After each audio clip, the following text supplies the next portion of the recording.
I'm going to ask you to please join me in welcoming Shara Babcock and Greg Peterson. But first, we have a special guest. We do have a special guest. Who would, the chairman of the Saging and Aging group of First Presbyterian. My God, this is fantastic. I refer to it as the saging group. I don't like the aging part. You know, there was way back when that concept was when Raleigh Kidder, you know Raleigh, from the Jackson Center, actually had a group that would meet in the early days of the Jackson Center, and it was used as it was called Saging Group. Saging, really? Yeah, I yeah. didn't know that. And there are some movies about that, videos way back when. I am reading from Friday, July 12, 2013, the Chautauquan Daily, an article, When Grant Came to Town. It's authored by Anthony Dominic. And it starts, in the posterior of Chautauqua Institution's Oliver Archive Center is a worn maroon tome. Its cover, thick and self-effacing, reveals little. Inside is the inscription, Chautauqua Scrapbook, Volume 1, from 1874 to 1887 inclusive, as prepared by a Mrs. Adelaide Westcott. And it talks about articles from a diary of Theodore Flood, who would become the first editor of the Chautauquan Daily.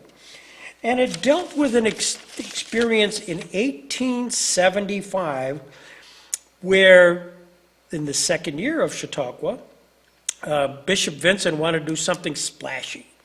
So he wanted to reach out to a big name. And so he was deciding whether Henry Beecher, Ward Beecher, or whether it would be President Grant. President Grant, having been a parishioner of Vincent in Galena, Illinois, way back when. So he dispatches Theodore Flood to his Grant's seaside resort in New Jersey with an invitation to come join during the second year. And upon arriving in Long Branch, New Jersey, Theodore Flood was met with General Orville E. Babcock, Grant's private secretary or chief of staff. And then we learn in this article, among other things, that Babcock is the great-grandfather of Jim Babcock, husband of Shara Babcock, Chautauqua Institution's vice president, and Emily and Richard Smucker chair for education, which we learned. And it went on to say that Babcock was the gatekeeper for Grant. And it was said, Babcock said the president would be arriving at his cottage around 11 a.m. Following lunch, he anticipated Grant would, quote, take his smoke around 2 p.m. And Babcock suggested to Theodore Flood that would be the best time to extend Vincent's invitation, which is exactly what happened. And we learn about the fact that ultimately Flood, through your great-great-great-grandfather, great-grandfather, chose to let them through and meet Grant, and the rest is history because he accepted the invitation.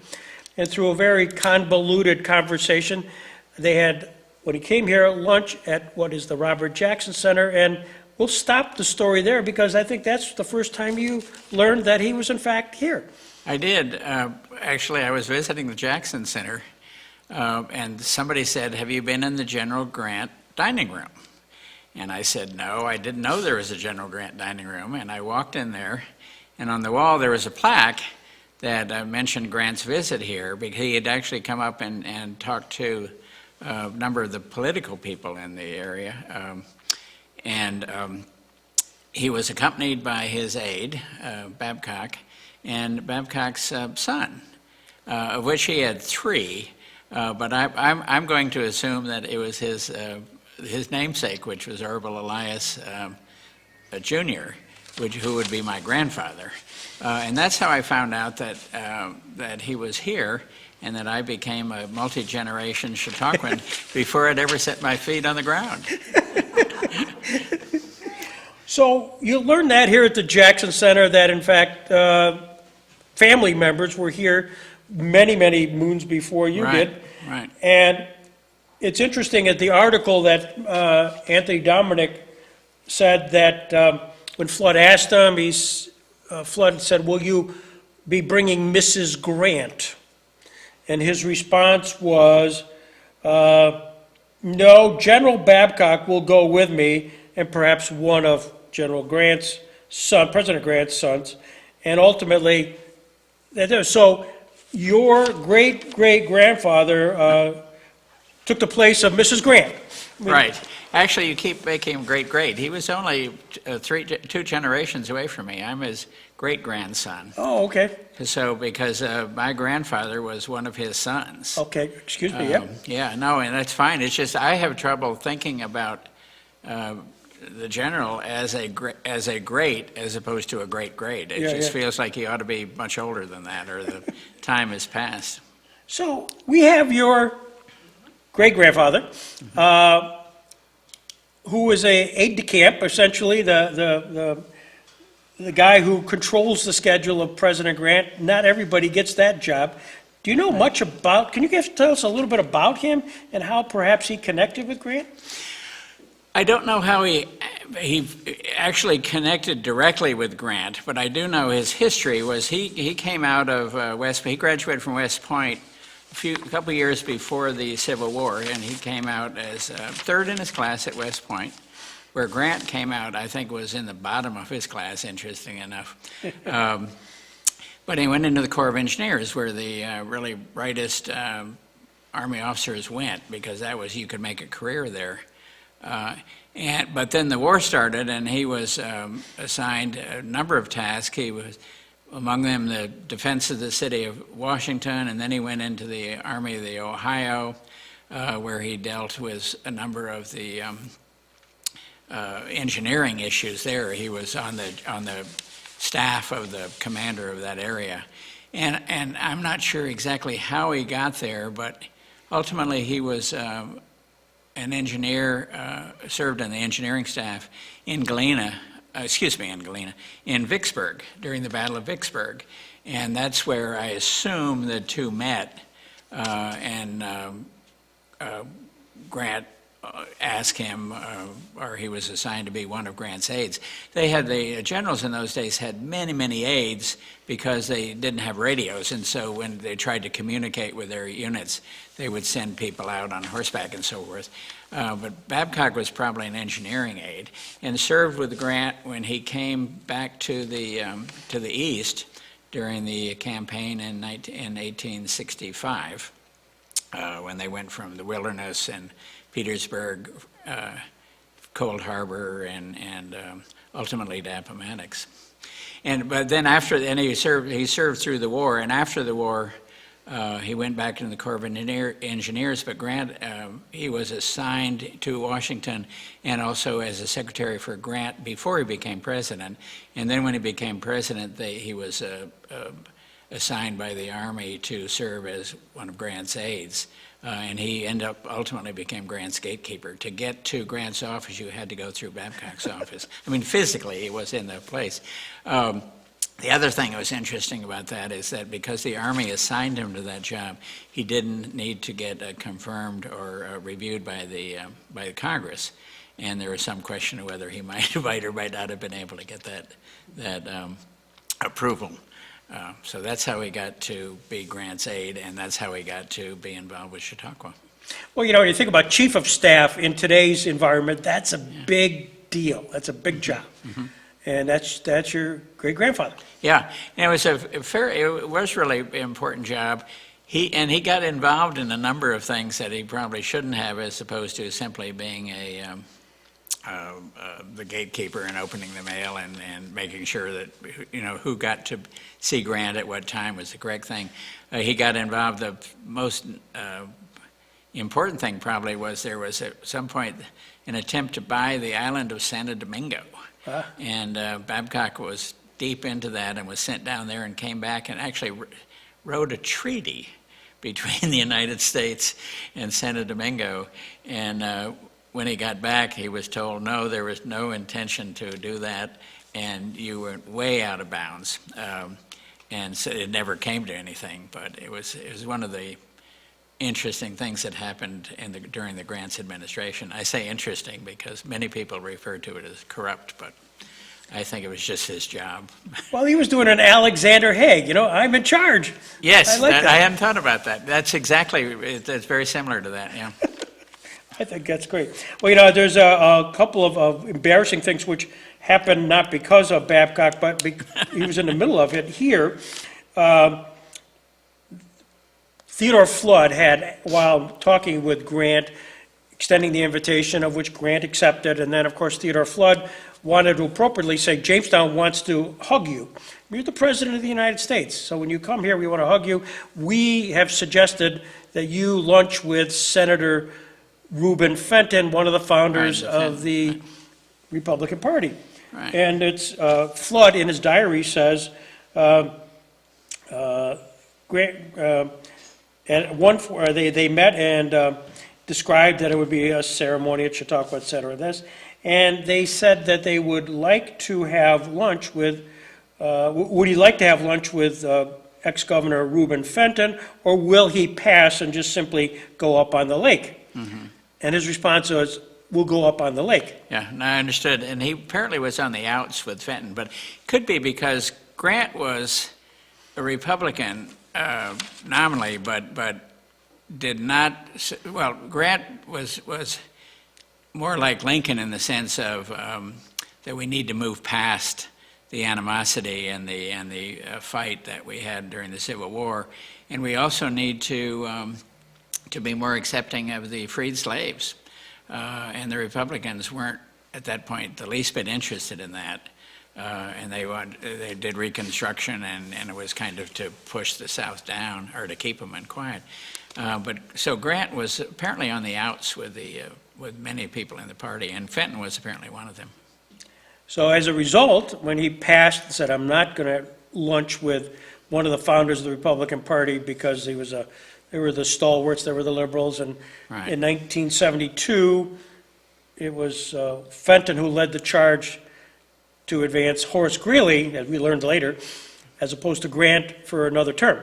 Oh, okay. So long memory, come 3 years later, idea being come to Jamestown, I'm not going to go to Fenton's house. No, I didn't realize it was purely about that endorsement, but Oh, and so that was a problem. Okay. So problem for Flood and a problem for Babcock. Because they finally, at that moment, that meeting, all of a sudden, quick on his feet, he said, we got to have you have lunch someplace. I'll offer up the Kent Mansion here, which he then accepted. So then Kent had no idea. So then it got to be really crazy because now Kent's getting the president. Fenton is not getting the president. Fenton's nose is way out of joint. And they actually have lunch here, which your great-grandfather was here and your grandfather was here, having lunch at the Jackson Center, which torqued off Fenton to no end because he had to beg to be invited to it. And where Babcock comes back into that, in this article, they train, as it was coming, stopped at Salamanca so that Flood could get on okay. and join him coming to Jamestown. A newspaper man came in and allowed us how that, gee, it's great that the president will be here having lunch with Fenton. He just said it. And that rippled, because then Babcock, this article all talks about Orville Babcock is beside himself. Right. The embarrassment factor was huge, and all the staff were, just agitated that somehow the message had gotten crossed. It was up to Flood then to go back and say, no, wrong, it's wrong, we're really going to the Kent Mansion. So Babcock had to sort out this thing in the train coming to Jamestown, leading to the lunch here. Interesting. And it was what I think is really fun about this whole thing is that I did not know this history and until we got up here. And some things you're mentioning now that I wasn't aware of, that he'd had as much visibility as he did in terms of this visit. Yeah, so there's amazing stuff. He subsequently became sort of a little ignominy, as far as just, Oh, here we go again. Cher always brings this up. she'll bring it up anyway, so you might as well talk about her. That's right. Well, he was, I maintain that he was a product of his generation, which was, if you remember, that was the time when they were building the railroads aggressively, and the credit mobilier thing went on during the Civil War. And people, it was a boom time, and people were trying to get rich. And Babcock apparently was one of those who was trying to get rich as well, but got involved in a number of things. The most famous one was called the whiskey ring scandal, and which was apparently they were avoiding paying taxes on whiskey, which was one of the prime source of income for the government in those days. And at any rate, and so they were, exactly how it worked, I don't know, but he was indicted. And when he was indicted, what was interesting is that now 100 plus years later, when Scooter Libby was indicted, that they were announcing it I was watching television and watching the news, and the announcer said, Scooter Libby, this is the first time a sitting White House employee has been indicted since some guy named Orville Babcock back in 1877. And I was just kind of charmed by the whole thing, because I don't carry any guilt over the centuries. At any rate, he was in fact forced to resign his position in the White House. My brother, who is named Orville Elias Babcock, which for the same name, has some of his papers, and one of it is a note to Grant from Babcock saying that I hereby resign my position as your aide. And on the back is Grant's endorsement saying accepted. And it's in a double-sided frame in my brother's house, which is kind of cool. So at any rate, Babcock went out and was charged out, and the trial was in St. Louis, I believe. And Grant wanted to go out and to testify as a personal witness to say that Babcock was really a great guy. And actually, and Sherman did testify in his behalf. And he was found, if not innocent, he was found not guilty, which is something that we do have on Scooter Libby, who did not do as well in his trial as Babcock. The interesting thing that they talk about him historically as extraordinarily intelligent, very, very capable, and charming, and he had apparently gorgeous blue eyes that were just, everybody noticed his blue eyes. He also, as I say, I think he was a product of his times, and he wanted to get rich, and the fact that there were some shortcuts to be taken, he took them. He ended up, after he was, actually he got indicted a second time, but he was quickly acquitted of that for another issue. And then he went back, he became the superintendent of lighthouses, and ultimately was supervising the building of the lighthouse at Mosquito Inlet, which is Daytona Beach now. And there is the lighthouse that's there. And he died, as they say, crossing the bar. He was in a boat coming in, and a storm came up, and they hit the sandbar at the mouth of the river, and the boat capsized, and he was hit apparently on the head, and either was killed instantly or drowned shortly thereafter.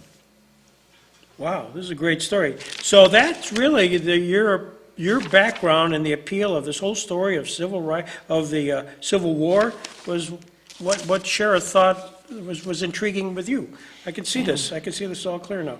Yeah, it is. And the fun part about it is that I'm learning more about it as time goes on. And I grab every history book that's been written, like the Chernow and the McFeely books that are the fairly recent Grant biographies.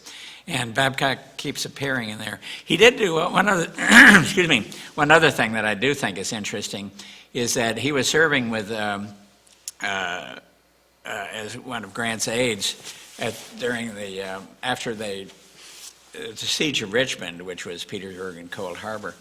And then they moved, after they drove Lee out, who was trying to retreat and get down to the south to join some of the other armies of the Confederacy. And, but realized Lee wasn't going to be able to do it, and so Grant sent Babcock to him to visit Lee and to ask to arrange for if Lee wanted to surrender, which in fact Lee did because his troops were out of ammunition to speak of and also were out of food. And so Babcock and one of Lee's aides were looking for a place to meet, and they chose the McLean House at the Appomattox Courthouse. So to some extent, you'll see the pictures of that. You'll see Grant and a whole bunch of his generals, and Lee and a couple of his aides, and a Union officer standing behind him, and that would be my great-grandfather. Wow. So I think that's kind of fun. That's kind of wonderful, Appomattox, Yeah. right there. Well, it says, in fact, Babcock personally chose the site of surrender at the McLean House and personally escorted Lee to the meeting and witnessed Grant and Lee discussing and signing the surrender terms. Yeah. Now, that's a moment in history. Yeah, no, it really is, and he shows up in a number of books and things, which it's kind of fun reading, and you run across a relative like that. Thank you, Jim, for sharing all of that. Thank you for asking. It's fun talking to you about this. Yeah, terrific.